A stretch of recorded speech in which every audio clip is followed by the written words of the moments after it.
Hi everyone, I am here with a story. I know I haven't done one in a while, and I've ordered so many new books from Guidepost since I've stopped doing the stories on here. This one, I just got here recently for us. It is by Don Piper and Cecil Murphy. I read Don Piper's story before. He got in a bad wreck. But anyway, this book is called People I Met at the Gates of Heaven. Who is going to be there because of you? These are a little longer, so I found a short one for tonight that is called Do We Become Angels in Heaven? Now these are all true stories from people that sent in. But I don't know if somebody's just asking this or what. Let's see. I haven't read any of them. I'm doing it with you guys. One evening during the Q&A after a talk I'd given, a young woman asked if we became angels in heaven. Several people snickered, and she obviously heard them. Are you supposed to act like that to someone when you're in church especially? And so I say, that's awful. There's hypocrites everywhere. That's awful. She hurriedly added, when I was in the 4th grade, my classmate, Bobby, was hit by a bus when he tried to run across the street. At his funeral, one of the speakers said God needed another angel in his heavenly choir, and he chose Bobby. I don't know where the speaker got that information, I responded, but it's not in the Bible. If we turn into angels, I wouldn't have recognized anyone at the gates who welcomed me. They were all human, totally human. It amazes me when I occasionally meet people who think we are transformed into heavenly hosts. I have no idea where they get such ideas. The only verse I can think of that some might misunderstand is Luke 20:36. Jesus said, referring to what happens after the resurrection, and humans can no longer die. They are like the angels. The meaning is that they are like angels and that they'll never die. There's no indication that we are transformed into those heavenly creatures. Why would we want to become angels? Certainly angels are glorious messengers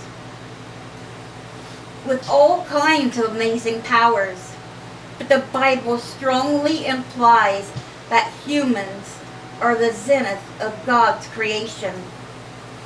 Humans alone were created in the image of God, Genesis 1:27.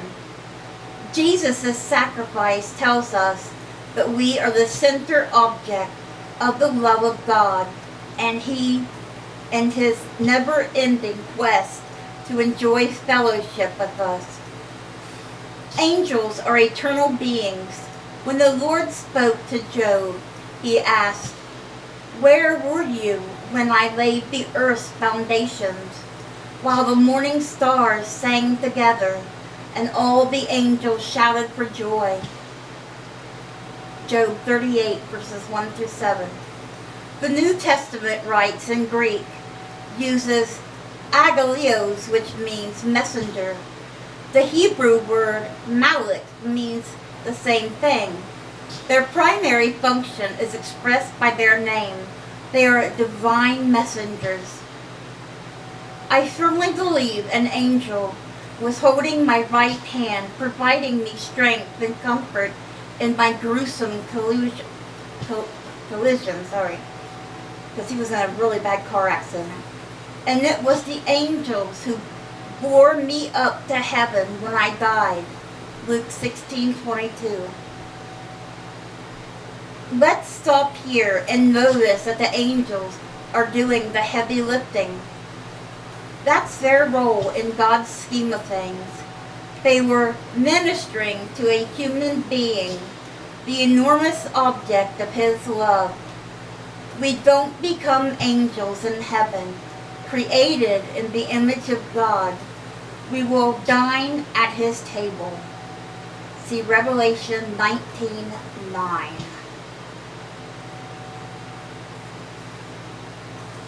So this is all of the story.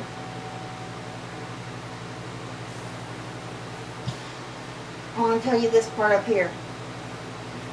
Give me just a second.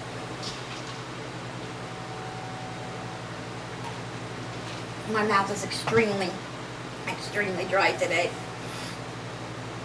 This part here, when people think, which I have done it too, that you need to dye your hair or put on a whole bunch of makeup, get plastic surgery, especially because you want to look a certain way, and you keep getting it and getting it and getting it to get great big lips or a big butt or bigger boobs, stuff like that. And people that say, they hate themselves because they're so ugly. Let me read this to you again. Humans alone were created in the image of God. You can see that in Genesis 1:27. In the image of God. That's right. God created us in His image. And God's not ugly. So remember that. You're not ugly, so why would you want to change yourself? And don't cry thinking you're ugly, because you're not. God made you, and He made you the way you are, the way He wanted you to look. So why would you want to change that? Be proud of yourself. God made you. You're His little prince or princess. You're just as special and good looking as anybody else in the world. God made us all. He don't make ugly. God don't make ugly. And it's what's on the inside anyway that matters. A person's heart, not what they look like. But I want you guys to know that. Remember, we are made in God's image. You are not ugly. You are perfect just the way you are. You don't need to change yourself for anyone.